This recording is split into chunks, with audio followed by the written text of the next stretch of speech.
হ্যাঁ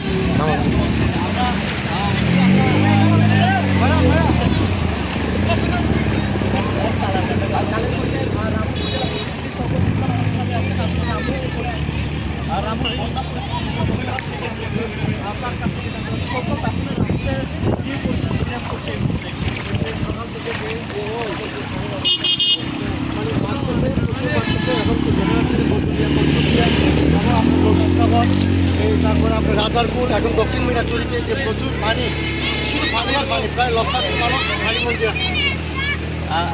অনেকগুলো আসলে আশ্রয়কেন্দ্র খোলা হয়েছে, সেখানে কি মানুষ আশ্রয়কেন্দ্রে যাচ্ছে কিনা, কি অবস্থা, দরিদ্র মানুষদের কি অবস্থা? মানুষ আশ্রয়কেন্দ্রে যাচ্ছে, যাদেরকে প্রশাসন তাদেরকে বোঝাচ্ছে এবং যাওয়ার জন্য তাদের চেষ্টা করতেছে। আমাদের উপজেলা নির্বাহী অফিসার মহোদয়ও যথাযথ চেষ্টা করতেছে যে মানুষদেরকে যে পাহাড় থেকে নেমে দ্রুত সময়ে তাদের যে আশ্রয়কেন্দ্রে তাদের আশ্রয়কেন্দ্রে নেওয়ার জন্য তারা দ্রুত সময় চেষ্টা করতেছে।